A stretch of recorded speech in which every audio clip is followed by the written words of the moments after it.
իշխանության ներկայացուցիչը ձեզ հիշեցում էր անում, որ դուք Վրաստանում խնդրել եք, որպեսզի մասնակցեք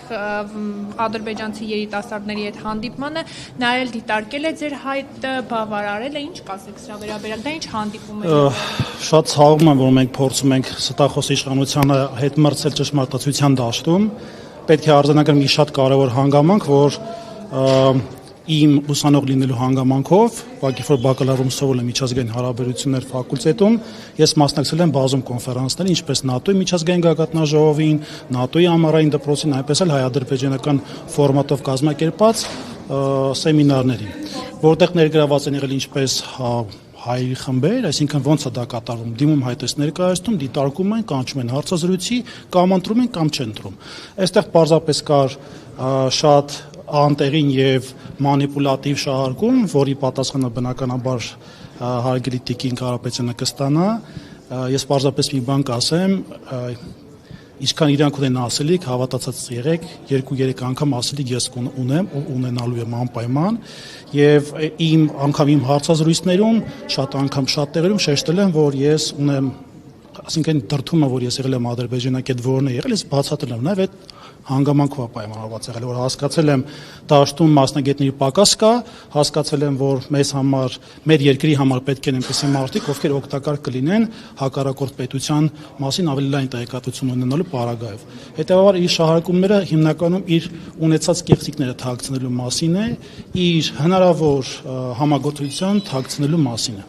Ինչ ձևաչափով է պատասխան տալու, այսինքն դուք ելույթ կունենաք կարձականքեք, կասեք, թե օրինակ իրավական գնահատական։ Մերի ջան, ես սիրում եմ անակնկալներ անել, իսկ Տիկին Կարապետյան անակնկալներ հաստատ սպասվում են։ Ես գիտեի, որ նման խոսույթ լինելու է, սպասելի էր եւ ես անգամ իմ բոլոր իմ շրջապատում, իմ հարցազրույցներում, ելույթներում սրա մասին շատ եմ շեշտել, որ ես ունեմ նման փորձառություն եւ ոչ միակը։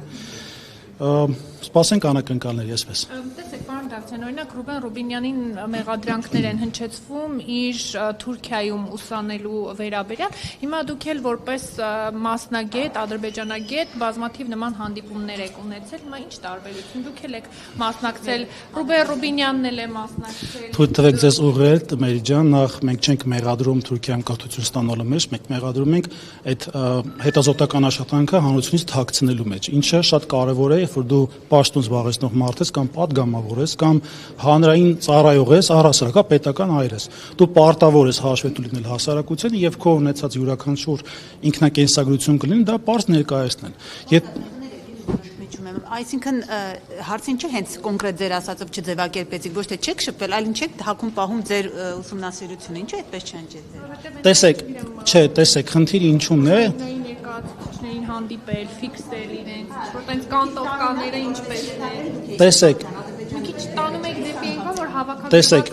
շատ կարևոր հանգամանք եք ասում, ես կուզեմ եւս մեկ անգամ շեշտել, որ մեր մինչ ազգային ժողով գալի եւ ազգային ժողով լինելու պարագայում մեր համար շատ կարևոր է, որպեսզի պարոն Ռուբեն Ռուբինյանը հանգամանալից եւ դետալային պատմի այդ հետազոտությունը ինչի մասին, ինչը այսօր արեց ինքը։ Մինչ այդ փորձել ալ է դրա մասին պատմել որոշակի դետալներ թաքցնելով եւ մեր հիմնական հարցի նպատակը եղել է նրանում, որ ստիպենք Ռուբեն Ռուբինյանին հանրության հետ անկեղծ լինի։ Ինձ նման հարց հնչել է, այսինքն հիմա դուք տալիս եք, ես անկեղծ պատասխանում եմ, իսկ մինչ այդ էլ չեմ թաքցրել իմ կոնֆերանսի շրջանակներում ադրբեջանցիների հետ հանդիպել, մենակ չէ, Հայաստանից խումբ է գնացել, Ադրբեջանից խումբ է եկել, վրացական խումբ էլ է եղել։ Այսպես մանրամասն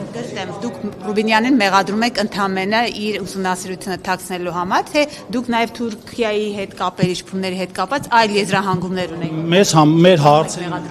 Մեր հարցի նպատակը կայանում է նրանում, որ հաշվետվականությունը հանրության հետ առաջինը, հաշվետվականությունը հանրության հետ ավելի պարզ լինի եւ ուղիղ լինի առանց մանրուքները թաքցնելու,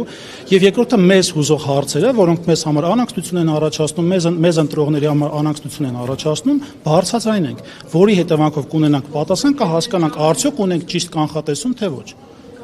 Իսկ գոհացրեց պատասխանները։